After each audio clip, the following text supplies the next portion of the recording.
How was that for timing? Hello, UK Crime Book Club. Telling everybody else to breathe and forgetting to breathe myself. So, hi everyone. It's Friday night here on the UK Crime Book Club, and I'm really excited. So, Kaz has let me. She's been saying for ages that I could do a new voice panel, but you're my first one. So, thank you, Katie, Tony, and Kerry. And let's introduce you all properly before I start waffling. So, Katie, do you want to go first? Yes, I am Katie Cullen, but I write under the name K.E. Cullen. Nice to meet you guys. Do you want to tell us about, just point to some books and tell people what titles they're going to look at, Katie? Oh, yeah. You mean from the top, we're doing this. Right, okay, sorry. We are doing it, we are in. Okay, well, I have 4 books in total. There's a trilogy, and there's also a standalone. The trilogy is published under the title of the Rachel Cooper series, and it comprises of, ta-da, if you can see that, Body in the Wood, Hunted. Getting good at this book stuff. I'm getting good at it, yeah. And Absolution. Right, the premise of this book, or sets of books rather, is that a body is found in the woods, and the story unfolds as you actually follow our victim and actually our suspect from childhood up to their untimely death. It is a police procedural, and it is told from each of the characters' perspectives.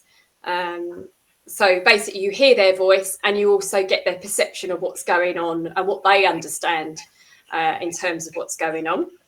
We have a main character called Jo Gordon, and she is a real hard-nosed DCI. She thinks everyone else is stupid, insignificant, and that she's very much in tune with her own self-worth. I think everyone knows a Jo Gordon. No comment. and they all love to hate her. So yeah, that's Jo Gordon. And then there's other characters like her scene examiner, who is an old school friend, but to be honest, that's pretty irrelevant for Jo Gordon. She just likes to use people. And she's in effect her forensic sidekick. And then the other main character, who is DC Rachel Cooper, but she doesn't come into her own until books 2 and 3. So that is the trilogy. I also have a standalone, which is called The Pilot's Wife. And that is actually set from just before the beginning of World War II until the present day.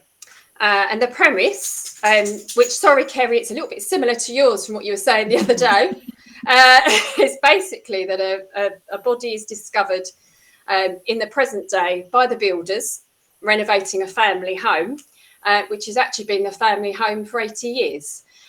So our main character, who is Janet, so in a nutshell, it's like a sort of a murder mystery as to who the victim is that's located at the house and the identity of the suspect for this historic crime. The book unfolds from Janet actually telling her story from childhood to present day, and it basically makes her question her whole childhood, and also makes her suspicious of each family member. This book again is from the character's perspective. So you do have George and Jenny, who are Janet's parents, and the mother-in-law, Mrs. Bradshaw, and the brother Walter, and they all have their voice and they all have something to say, and it basically helps the reader to uncover the truth. It's historically accurate, fingers crossed. I've done quite a bit of research, but I'm sure there's someone that'll unpick something. And I'm sure they'll let you know if you do. Won't they just? And it's also a police procedural. many of the elements in this book actually are based on stories that my own grandfather told me. And so they probably do relate to someone possibly living, maybe not today, because he was in the RAF. In fact, this is Grandpa, if you can see him. Oh. So that's Grandpa. And actually on the front of my book, if you can just about see, that is actually my grandparents. And also, I believe my dad's cousin in the picture. And it was just a lasting sort of tribute to them, really. And in fact, their characters are in most of my books. There's always a grandma in there or a grandpa character. Grandpa very gregarious, grandma a homemaker. So that's kind of quite enjoy doing that. Again, in a nutshell, it's a tragic love story with a murderous twist. And it has your typical mother-in-law sort of thrown in for good measure. And what a wonderful mother-in-law she is. Oh, yes. She's, yeah. And we'll go to Tony. Tony, have you managed to get copies of... No, have you got Family First with you? Shall I show? I got the next best thing. I managed to find them on Amazon on here. So, yeah. Well, I've got Family First here, and you've got Keep Your Friends Close. On here. Yeah. So go on, tell us a bit about Family First, and then tell us a bit about Keep Your Friends Close. Hi everybody. My name's Tony Millington. I do the police procedural stroke detectives of Watson and Monteith. Family First, which Sam is proudly showing you. Trying not to show you my office in the reflection. The check's in the post. Family First is about a serial killer with a different motive, shall we say. We find a body of a man in a pub, in the pub car park. And it's up to Watson and Monteith and the others in the detective agency try and find out who the killer is by the end, to see whether they can stop him doing his murderous deed at the end. There's a few twists and turns. The book is not only told by what Watson and Monteith and the other detectives think, it's also got what the serial killer is thinking and the reasons why he's actually doing it, and the build up to the climax at the end of the book. Now, where we get him at the end, who knows? You have to read it. That came out in June, just on ebook. Unfortunately, at the moment, due to circumstances beyond my publisher's control, none of the paperbacks are actually seeing the light of day at the moment due to COVID reasons and Brexit reasons, I think, i.e. lack of drivers and lack of paper. So when they'll come out is somewhere in the next year, hopefully. I look forward to it, absolutely. Book 2 in the series, which is Keep Your Friends Close, and hopefully you can see a little bit about it there. I know I'll be back front. That continues where Family First left off, and in this one they're up against the Russell brothers, who are controlling the majority of the crime around West Ravenswood. So one bit is how do they get to infiltrate them if they do, and the other part of it is a missing female jogger goes missing, and it's the hunt for the killer of her. And I will just say, excuse me, so we've just had tea and I think I've got some spice or something stuck. I will just say that Tony's book originally, Family First, was on Silent Grief. So I'd read it a couple of years ago. And then you did a whole rewrite. And I always loved the characters of Watson and Monteith anyway. But you did a rewrite. And obviously, reading it again, we were doing our top 10 books of the year, myself, Kaz and Alex, at the end of the year. And you got an honourable mention. You couldn't go in the top 10 because technically I'd read it before. Yeah, but it got an honourable mention. It's a fantastic book, and I thoroughly enjoyed it. And you worked so hard on it. Thank you very much. I changed publishers at the beginning of 2020, something like that. 2019 it was. I know it was And I around got there. yeah, 2019. And I got picked up by Louise Mullins down at Dark Edge Press. And they offered me a 4-book deal. So the 2 that I've told you about, plus 2 others, which they got the manuscripts for. And I'm now working on book 5. Excellent. We love to hear it. So, Kerry, come on, introduce yourself. Have you got books as well with you to show off? I've got books here, yes. I'm Kerry Buchanan, and despite the accent, I live in Northern Ireland in Ballynahinch, County Down. My first book was Knife Edge, which came out in April of last year, published by Joffrey Books. And that was similar to Tony. I've a multi-book contract. I was offered a 3-book contract on the basis of this. The story with this, I think I mentioned during our little interview earlier in the week, is basically told from the point of view of the victim. So she helps to solve the crime that she's involved in. I don't want to give too much away. But the detectives in that, Harvey and Birch, have gone on to solve other mysteries. And the next book is Small Bones. And again, as Katie mentioned, similar sort of premise to this. A skeleton is found in somebody's family garden, been in the family for 150 years. So she knows that any skeleton that was buried there 30 years ago was going to have been something to do with one of her family. So again, it's told a lot of it from the point of view of Sue, whose garden it is. But there are points of view from other people as well in that one. And the 3rd book is due out in April of this year, and that is going to be called Deadly Waters. And the 5th one is going to be called Long Game, and I'm still working on that one at the moment. But the 4th one is just going through the final polish, ready to be released. So, yes. I noticed somebody asked, do we have a go-to police expert? And I have to say I'm very grateful to one of my readers who contacted me and said she's in the PSNI, which is the police service in Northern Ireland, and all mine are set in Northern Ireland. And she has been absolutely wonderful, and a girl called Moyen. So thank you so much for that, for being my go-to police expert. So I should ask you two that as well then. So Katie, any experts for you? There's quite a few experts. I talk to a lot of people and sort of gather information sort of that way. So I don't have just one. I have a few sort of go-tos. How about you, Tony? I don't have a police one as such. I normally do all my checking on Facebook, on Google, just Google everything, see whether I can find it on there. But I've had, I know a few friends of mine that have been in the prison service, and so I go to them with anything that needs to be clarified, to do with the way prisons are run and the way prisoners are handled and what's the stuff, what happens to them behind bars.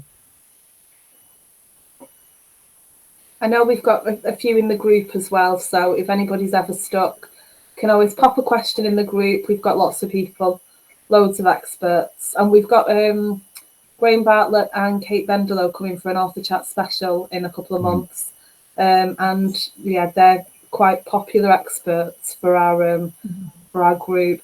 So we've got quite a few comments. I've just been watching it, like scroll at the side of me. So it was frozen for Andrew at the beginning, but it seems to be fine now. So TG says hello. I think, Tony, we are still having a couple of problems with your sound, but you did come through a bit clearer. Yeah.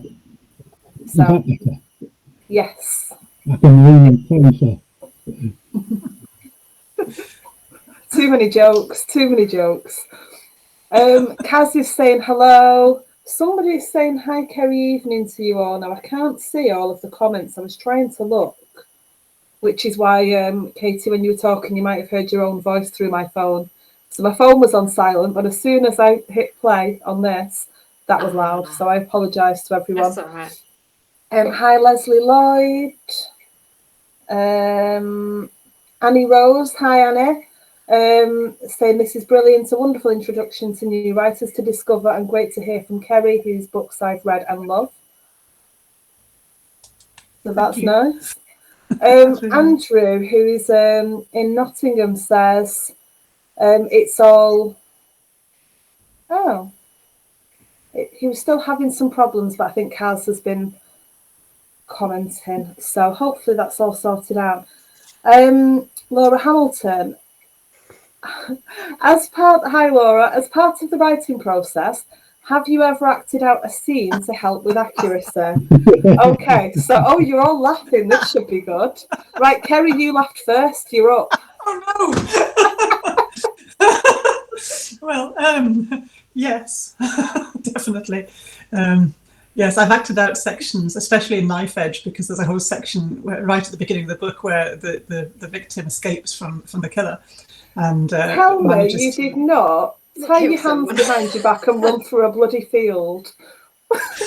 No, but not quite. I didn't tie my hands behind my back. I'm not quite that foolish, because nobody would ever release me. So, but I did do the walk. And I'll give you another little insight that on the cover of Knife Edge, the cottage just there, that's an actual cottage. So it's a really spooky cottage. Our dogs won't go inside that. They're so scared of it. It's a really spooky cottage, and that's what inspired me to write that novel. So yes, I sort of acted it out by going in there and getting myself completely and utterly freaked out. And that's what got that going. So you walked through a field and went into a deserted cottage and scared yourself? Yes. Okay. That is some commitment to the research. We like it. Tony, go on. I can see you dying to say something. No, I have never acted out anything in my book. I've done it in my brain when I'm probably asleep, but actually physically acted it out, no. I do know of one author who in the middle of winter decided to go and stand in one of the dikes that are around Peterborough just to get the feeling of what it was like to actually stand in one of them for one of his characters. But for me, no, I haven't acted out anything. Peter? Do you know what? I just pick stuff up from day to day, and generally I can replay scenarios. So that's kind of how I write. So I don't necessarily act it out. I sometimes grab my husband and make him listen to me. But yeah, that's kind of how I write. And actually sort of, I mean, I don't know if anyone else does this, but I write on my phone. I don't actually write on a laptop.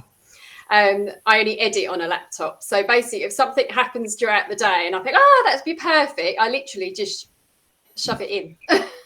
So I know Peter Boone said to me that we were having a chat one day and he said, I must annoy Graham so much. That's his husband. I just get in bed and I'm on my phone just typing away. And I think, I don't know how you do it. I do send myself notes for things on my phone and I have a ridiculous amount of alarms, but I don't think I could write on it. Autocorrect's really irritating. Auto text when you read it back and you think, what did I even write? But it really works for me because you're wandering around at the school gates or car park waiting for them to finish swimming, whatever you're doing, I'm tapping away, just doing another bit, and that is how I write. Mine corrects things back to wrong spellings that I've used. Yeah. It just and I'm like, how is that a thing? That is not good. Kaz wants to know what drew you all into writing crime, so let's go back to you, Kerry. Where's your love of crime come from? I've always read crime since I was a child. Read crime fiction, I should say, yes, since I was a child. Loved Agatha Christie and Sherlock Holmes, and grew up with those sort of books, and then continued to just read on all through my life. And I still go back to the classics now when I need a rest from the slightly more gory modern crime. I still go back to the classics.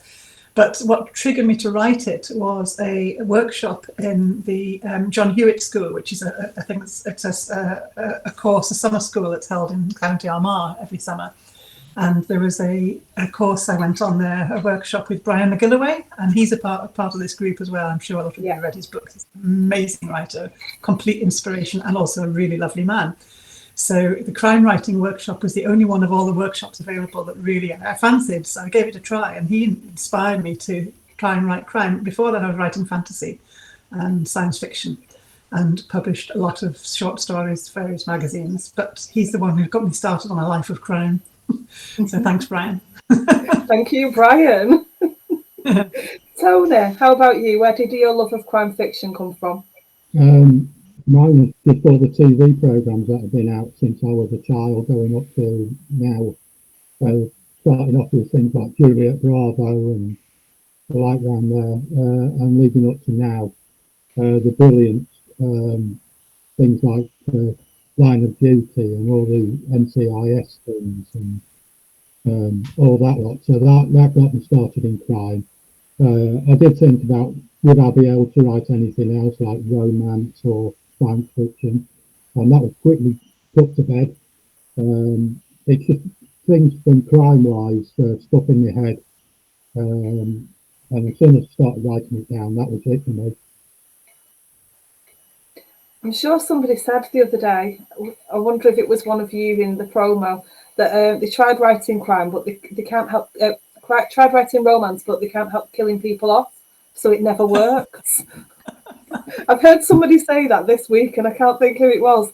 Katie, how did you come into crime fiction? I like reading it, basically. I like quick reads. So I always say that my books are a beach read. You literally can, or a commute read. You can read it like that. And I just find it, I suppose, fascinating just how hideous people are. How they can, how easy it is to kill, I think. So, yeah, I mean, obviously, all my books, there's always a body. I love a body. So, yeah, there's not drug trafficking or that type of crime. It's definitely solving murders. So is that something that you wouldn't fancy writing? Kind of trafficking in that aspect, or are you open to writing anything? I am open to writing anything. And in fact, at the moment, I'm working on my latest book, which again is a murder.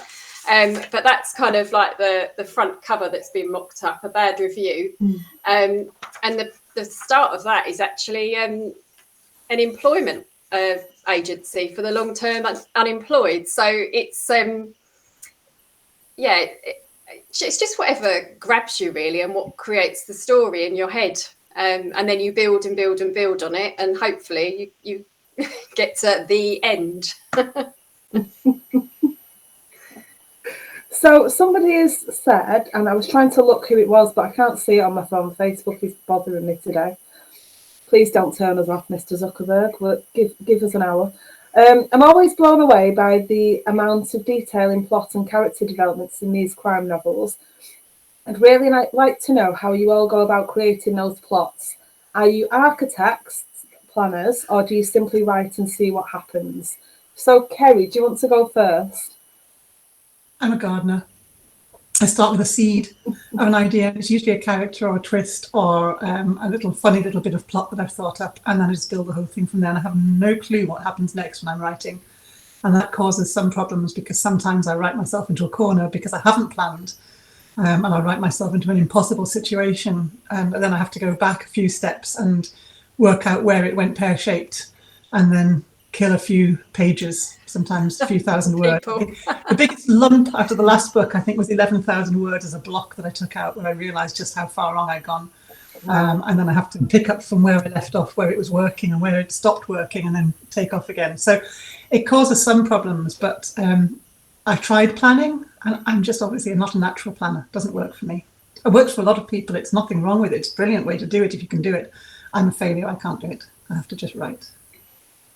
But Ian Rankin does it like that. So it made me feel a bit...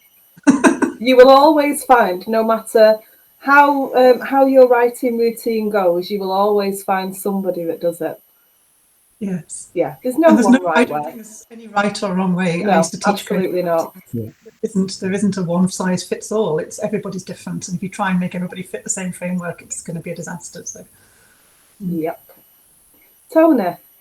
Definitely a pantser. I haven't got a clue half the time when I sit down at my computer what I'm going to write and where it's going to go after. Not a chance. So do you have like an idea of where you're starting before you sit down? Yeah, I normally get an idea. I mean, for the first book, like I said, Family First, the first thing that came was the murder at the back of the pub and how that was done and whatever else. And also then it's the introduction of watching the modern piece soon afterwards. But from there on in, where it was going to go, yeah, it comes as it comes. There was no planning at all in where things go. I just take the next bit after. When I finish one day, you pick it up the next day and try and continue with it, run with it. But no, definitely a pantser. Katie?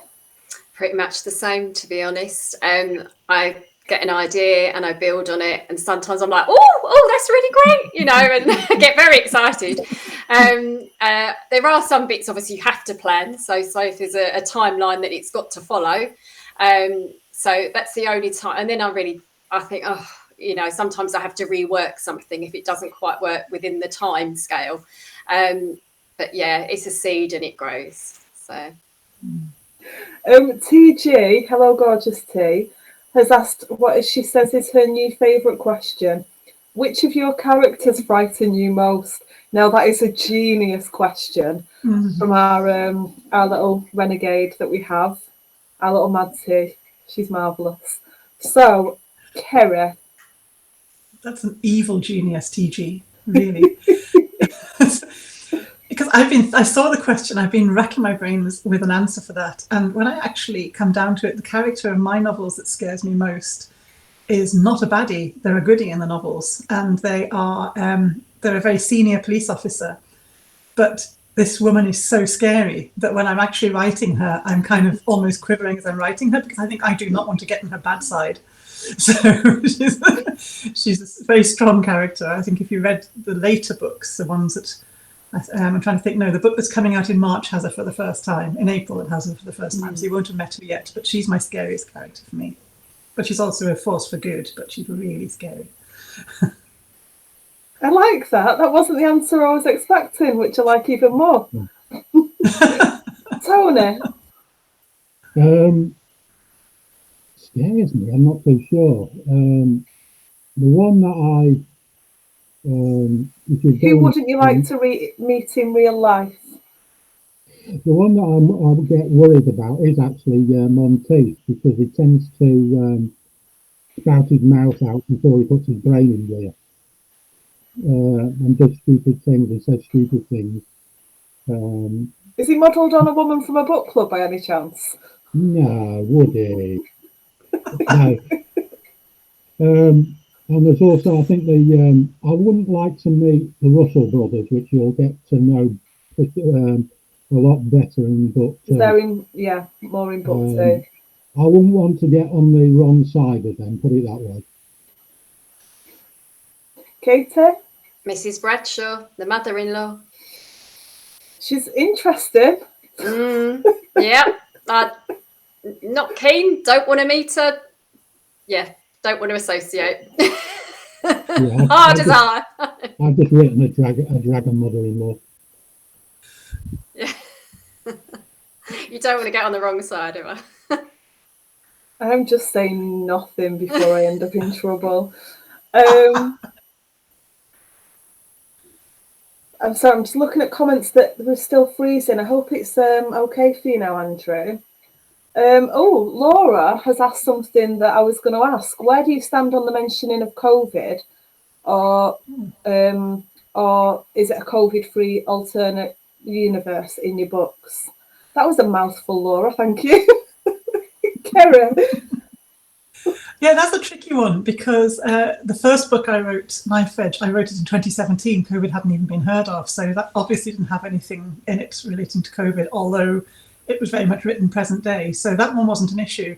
But when I wrote Small Bones, which was last summer and autumn, that became a major issue. So I talked to the publisher and they sort of said, well, it's entirely up to you. So I asked around all the readers that I knew and said, how did you feel about COVID? Because I was happy enough to put it in, although I wasn't feeling that comfortable about writing it myself. And almost unanimously, they said they just didn't want to read about it just at this moment in time.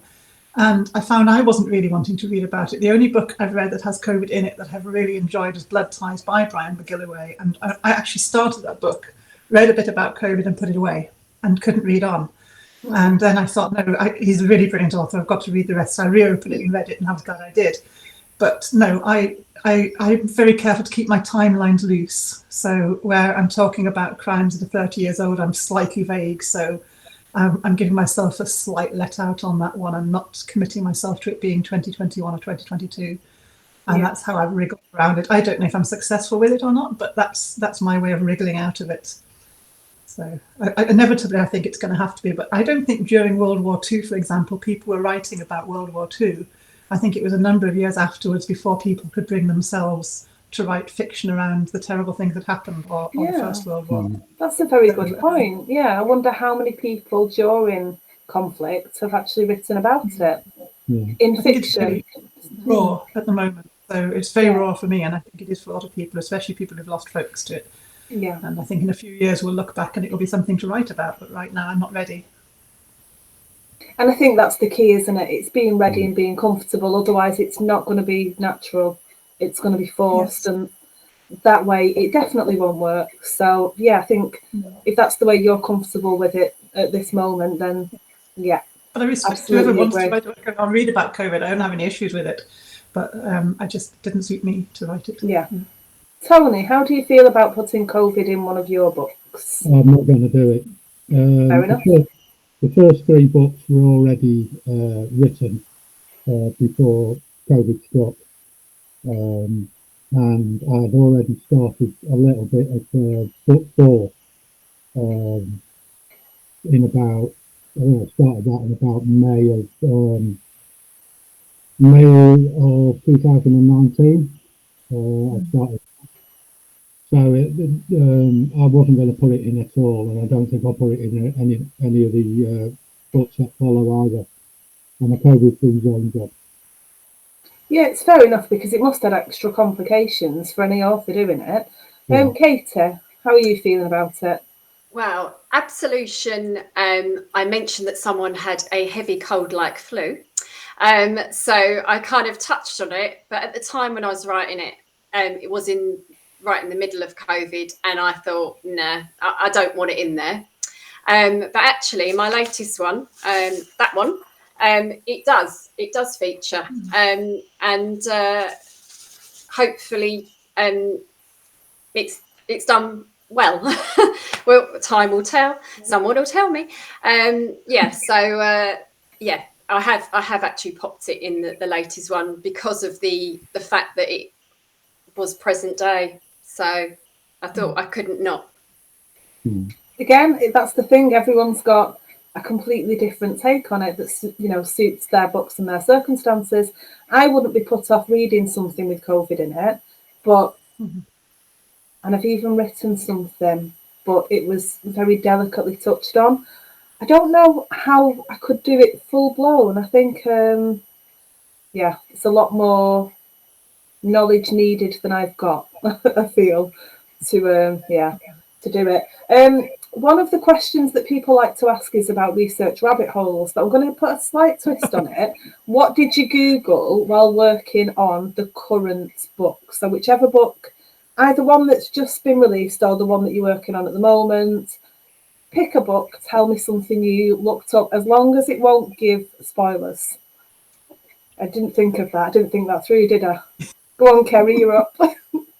Okay, well, the book I'm currently writing, a lot of the research I have been doing is Afrikaans words for various everyday objects. South African words. I'm not going to give any more away. Well, I was going to say, there's probably not anything else that you can say with that, is there? A lot about the Rhodesian Mounted Police and various other historical sort of things in Zimbabwe and Rhodesia as it was then. I've popped back into this.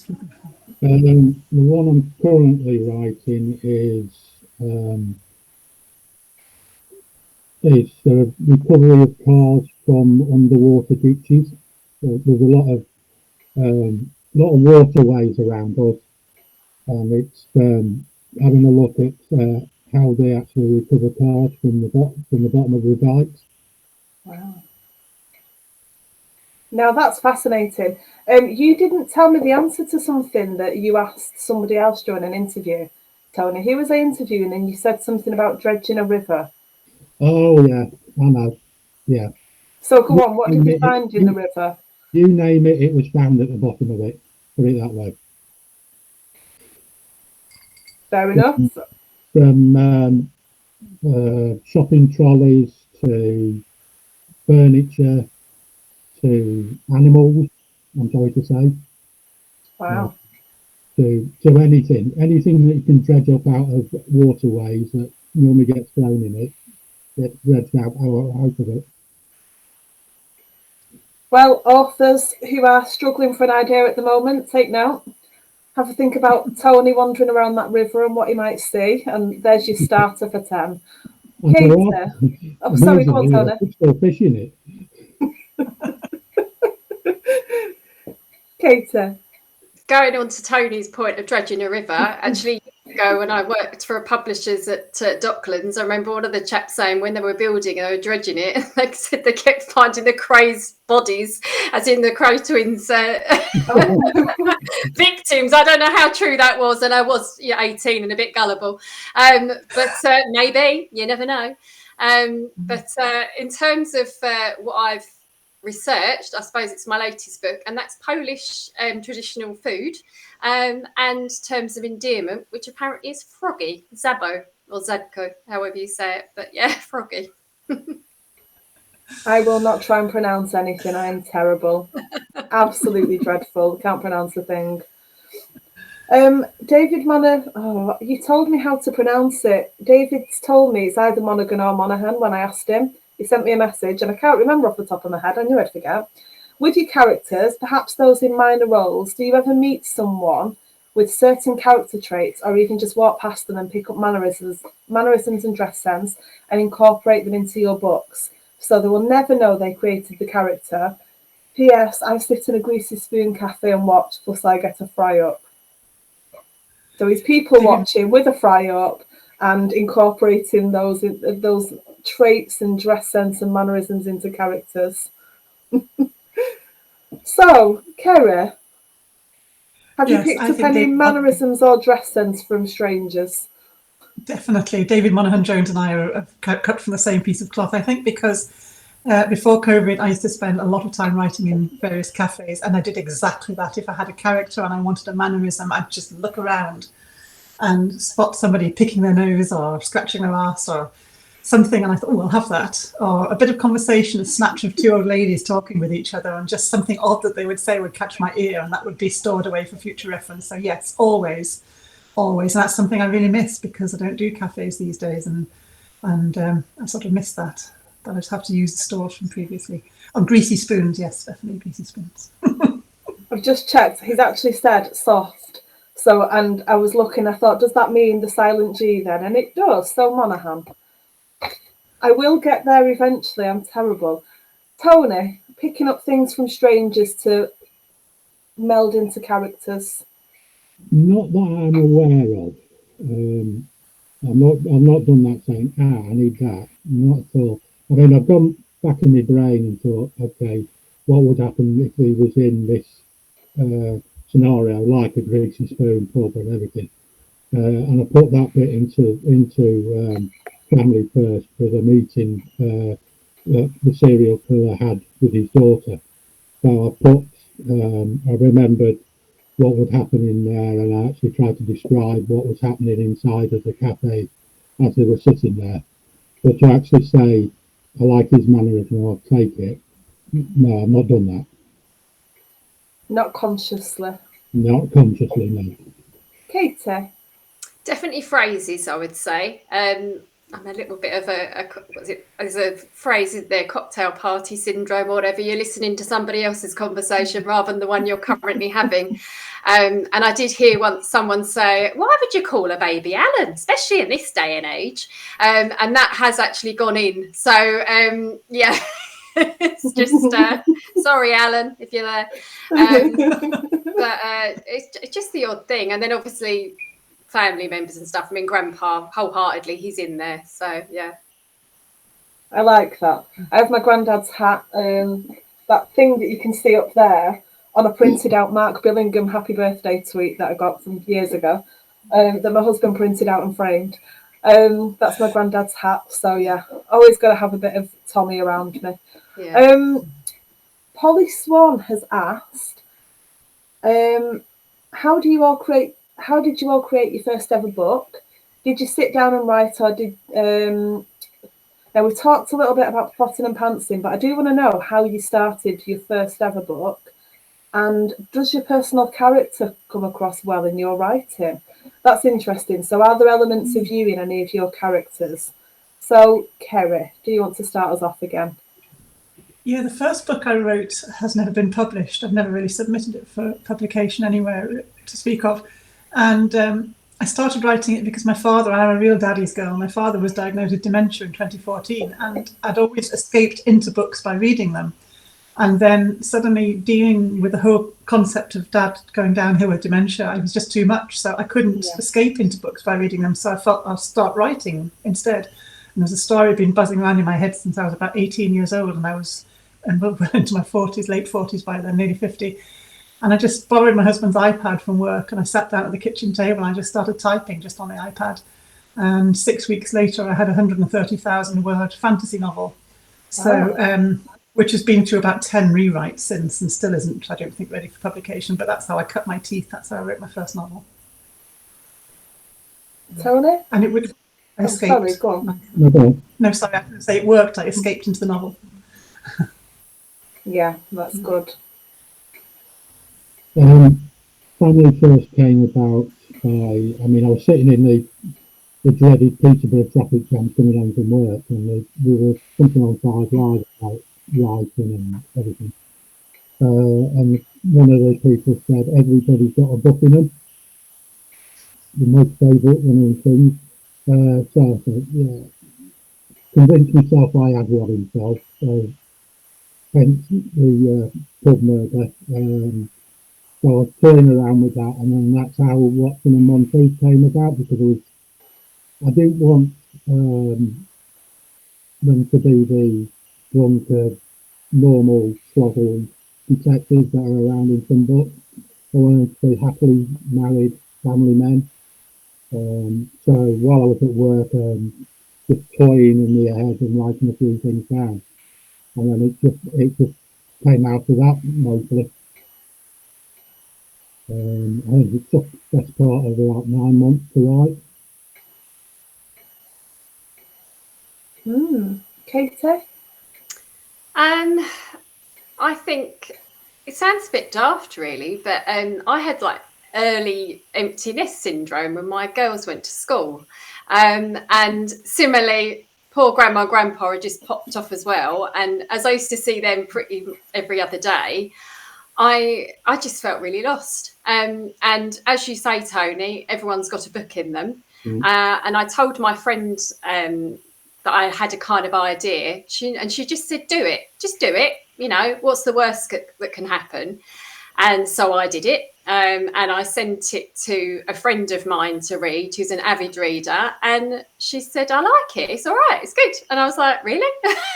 And that's kind of how I started.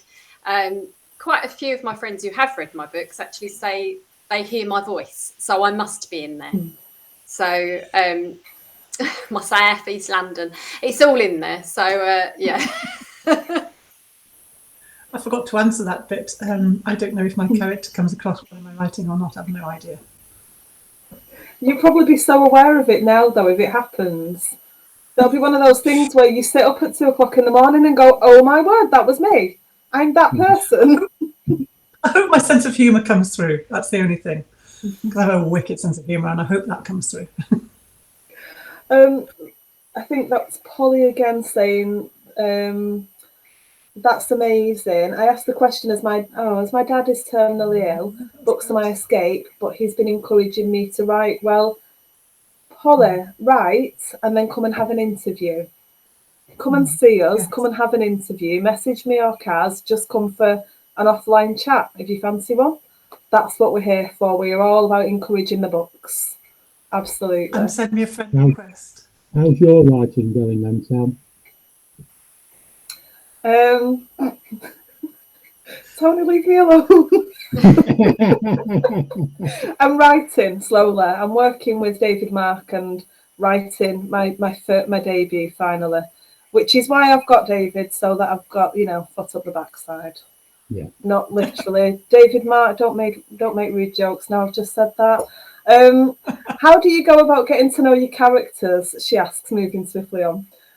And is there a point where they run off into the storyline fully formed and make you chase after them? And that is Annie Rose. Annie, excellent question. So, Kerry, back to you. Oh, yes. In fact, that first novel that I wrote, I had a really minor character. He was a minstrel in a little inn, a bard in an inn.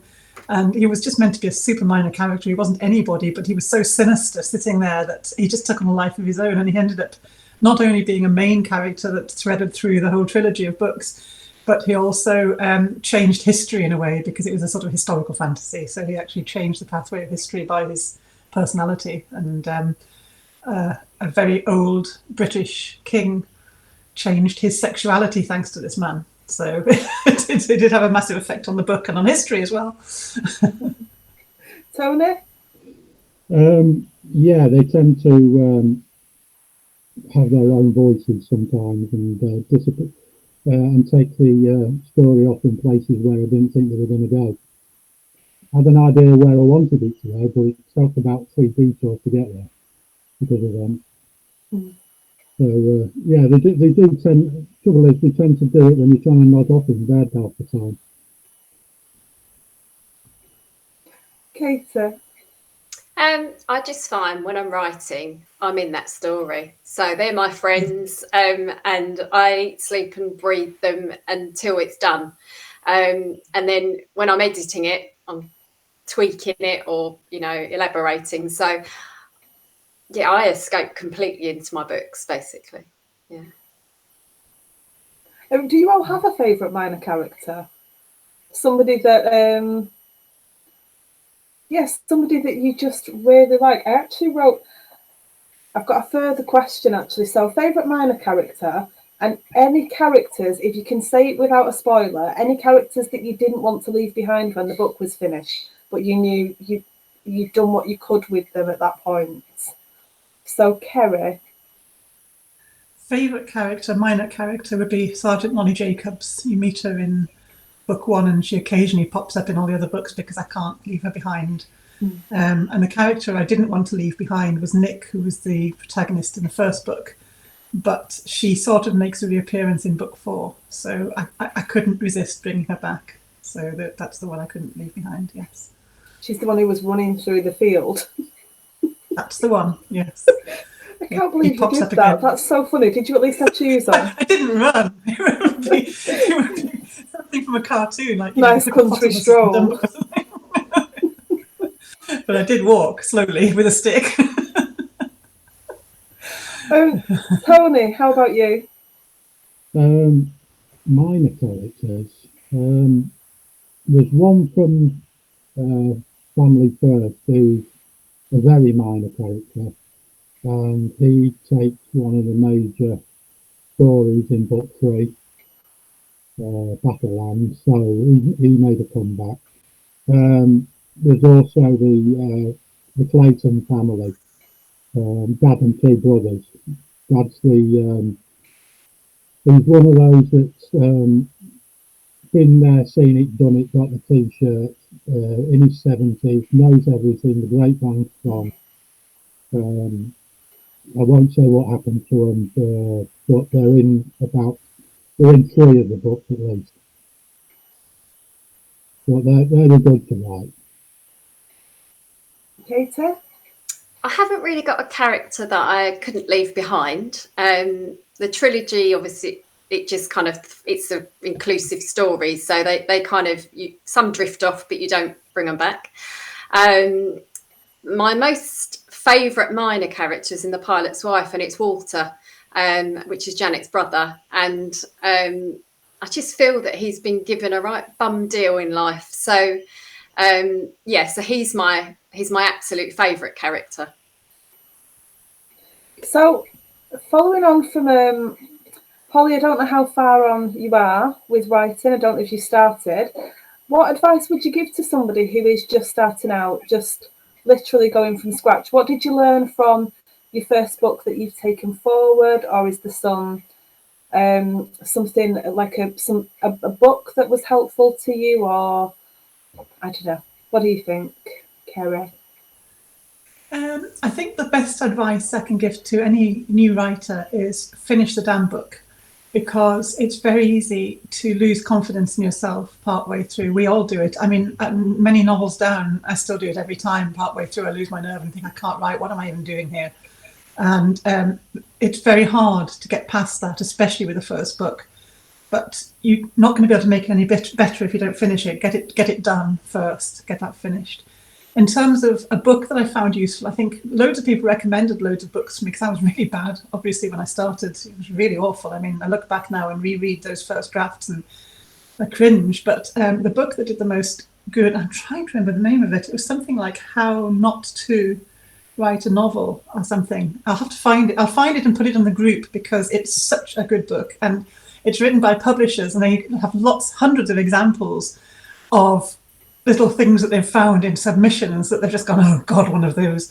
And it just tells you what not to do when you're writing a novel. And I found that hysterically funny and very useful. It stuck in my head much better than anybody telling me how I should do things, or showing me how I shouldn't do things. So if I can remember the name of it, I'll put it in the group later on onto the page. Brilliant, thank you. Tony, advice for Polly or anybody starting out? Is write what you want to. If it's in your brain, bring it out onto paper. You can't do anything with it if it's not on paper.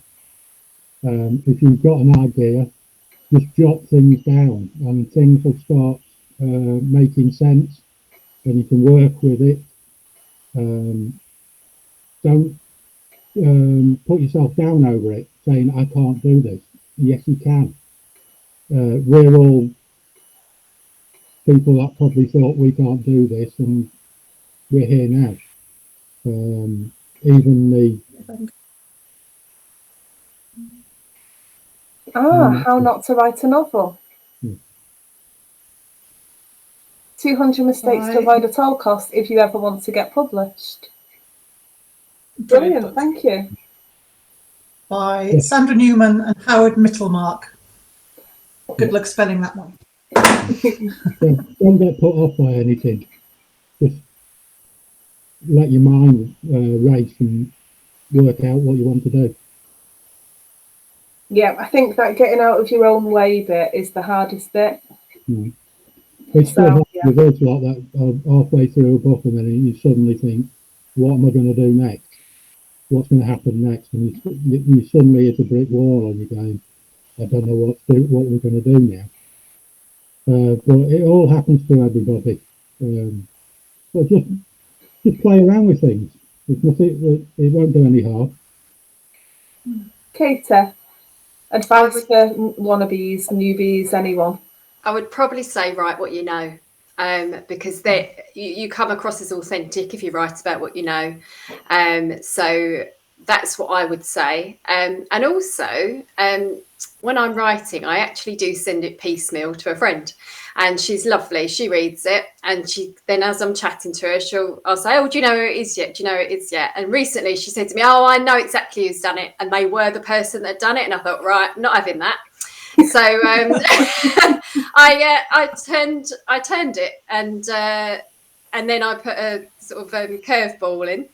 And they were like, "Oh, I didn't even see that coming." I was like, "No, neither did I." But so that's that kind of works for me, because I like it that people never know what the twist is, and it would upset me, in fact, offend me if they worked it out before they got to the end of the book. So so I'm a bit mean, really. I kind of tweak. That's the other good thing about it. You tend to write things down, and you suddenly look at it and say, "Did I actually write that?" Yeah. Where the heck did that come from? Yeah. And sometimes I cringe at what I write. I think, can I really put that in? And I think, yeah, I can. Yeah. Bite the bullet and do it. You can put it in. Yeah. But then equally, people then think that I still keep in touch with my old school teacher, and I gave her my first book to read. And in fact, her name's in the second. But she was like, "Where did my lovely little Katie come from? Where did all that come from?" And I was like, "Well, I've grown up." Now, we've only got 5 minutes left, so just before I ask you to give us a quick show of the covers and the titles again, I'm just going to ask you all for a memorable moment since you've been an author, whether it was before you were published, whether it was since, something that really stands out for you. So, Kerry.